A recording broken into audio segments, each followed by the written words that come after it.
The Yu-Gi-Oh! Trading card game boasts a huge variety of creative monster designs. From green genies to trap-nullifying androids, to dragons whose eye color is their whole personality. But within this slew of slubberdigullions lies the single greatest creation in this or any other canon.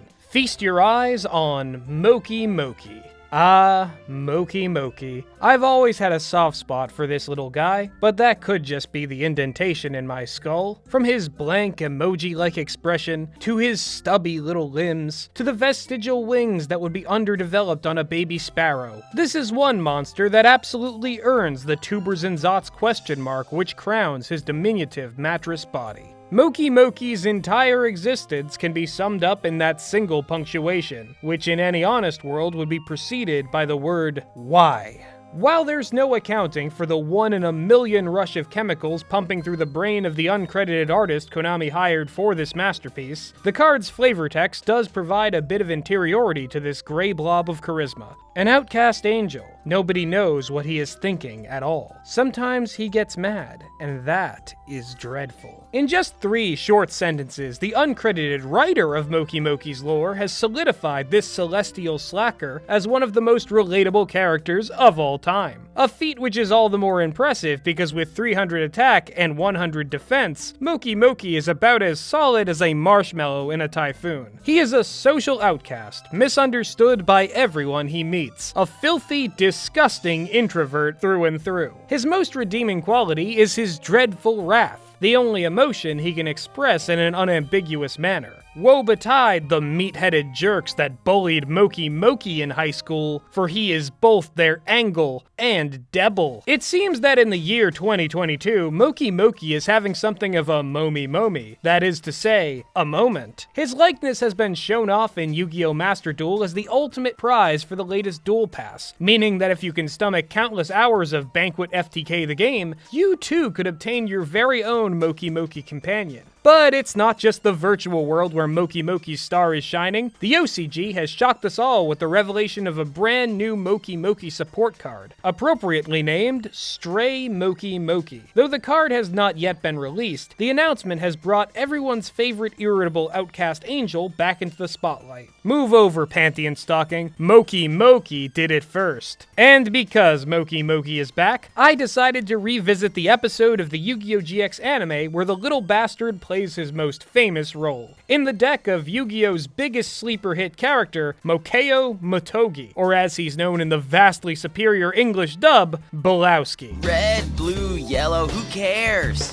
Those are just symbols the man uses to try to propagate social division. Imagine being 13-year-old me for a moment. Horrifying, I know. You come home from school and turn in to watch a new episode of your favorite anime about card games and wind up feeling baffled because the character of the week is a parody of the dude from the Big Lebowski, a movie which, at the time, you had never seen or even heard of. There's only one thing you can be sure of. This episode made you laugh. It's so funny that it sticks with you. You and your brother end up quoting Belowski's lines for days and weeks. Your shared enjoyment of this hippy-dippy Mokey Mokey man surpassing even your enjoyment of Yu-Gi-Oh! GX itself, even though it's your favorite show. Then, something bizarre takes hold. The self-inserts in your imaginary Yu-Gi-Oh! GX storylines stop acting like main characters. Instead of try-hard shonen protagonists who always succeed, you start to see yourself in characters who are less interested in being the best and more interested in playing the way they want to play, regardless of winning or losing. Almost overnight, the little Belowski sparks a young anime fan's maturation from wannabe the very best to Sigma male shitposter supreme. But I'm getting ahead of myself. Let's take a look at the episode's plot, and maybe then you'll see what I've been rambling about. I know summaries are for bullshit, but in case you haven't heard, I'm bullshit. Kill me.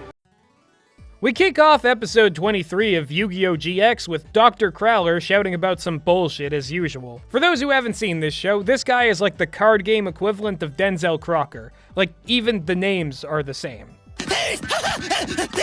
He's always plotting against the main character Jaden Yuki, because Jaden totally demolished him when they dueled in the first episode. So far, he's tried to frame Jaden for breaking into the girl's dorm, slipped powerful cards to his rival in the hopes of humiliating him, and even hired a famous wrestling heel to scare him out of the academy. None of it has worked, None of it will work. He's the worst. Also, in case you're wondering, another reason why I prefer the English dub of Yu-Gi-Oh! GX is because Dr. Crowler, known in Japan as Kronos de Medici, is the most unflattering depiction of Italian people in anime since Parco Falgore.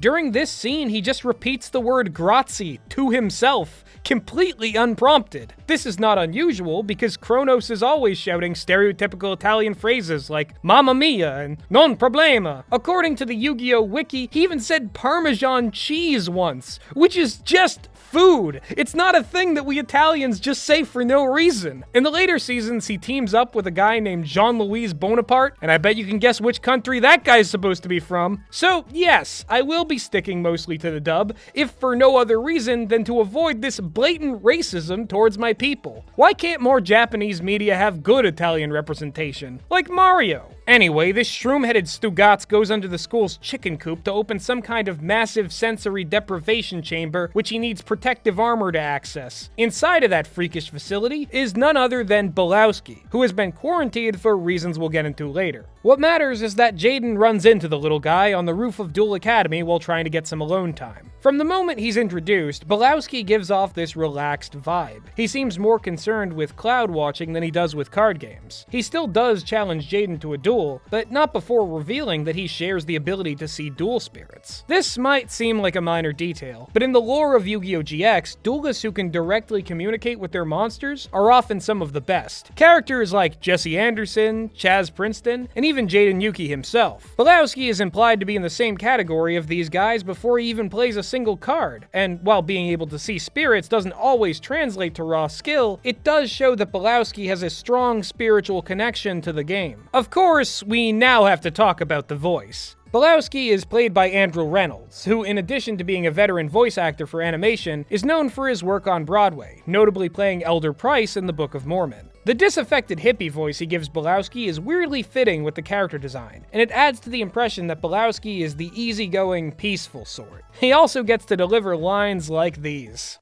Far out! I got Dark Factory of Mass Production! It may sound totalitarian, but it lets me bring back 2 monsters to my hand. And just like a sizzling plate of Kung Pao tofu, Mystic Walk refills my energy. We have some deep talks, too. We're totally unraveling the universe. Okey Dokey Mokey Mokey! It's hard to even root for Jaden when his opponent is this likable, and in universe it seems like most of the supporting cast agrees. They all get progressively more zonked out on Mokey Mokey fumes as the duel goes on, entering a state of inner bliss which Belowski calls the moke.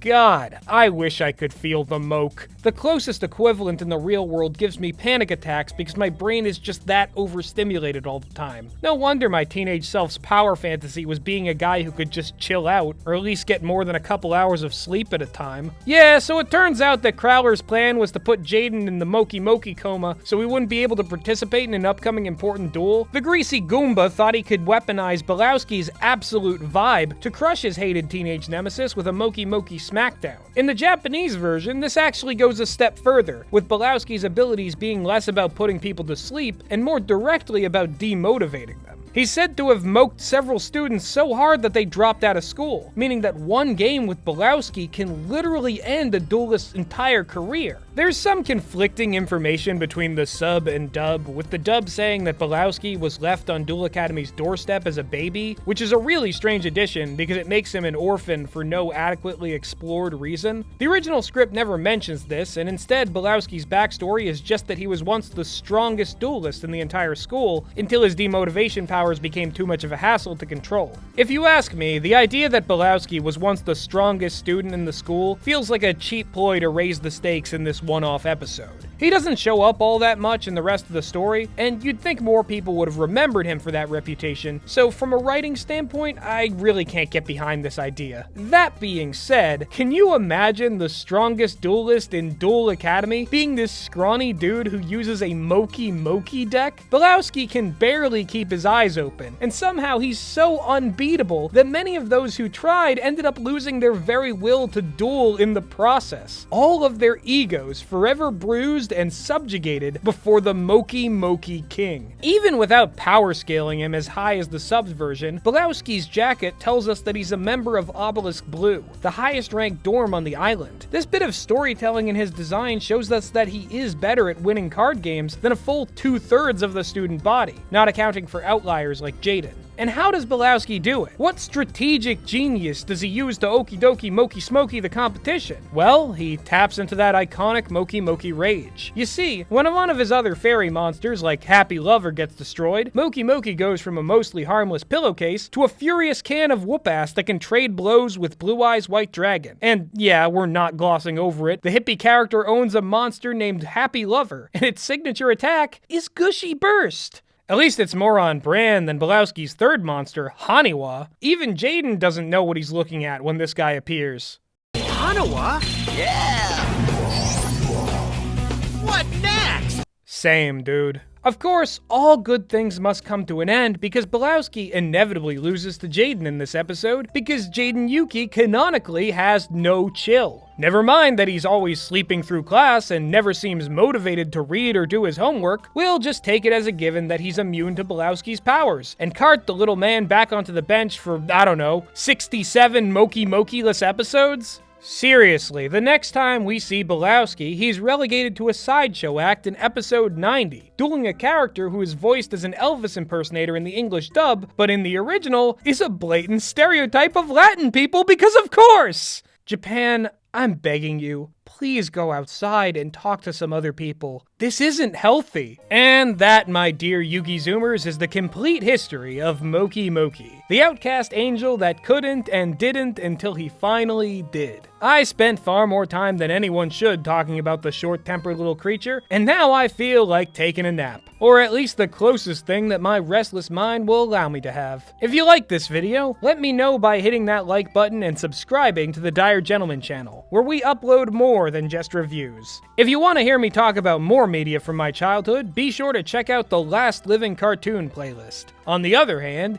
if late 2000s era cringe is more your thing, the Troper Fails playlist will provide a bounty on that front. Finally, if you like our content, consider pledging to the Dire Gentleman Patreon, where $1 a month gets you 2 additional podcasts per month. This has been a Dire Gentleman channel video, and as always, I'll be seeing you in the near future.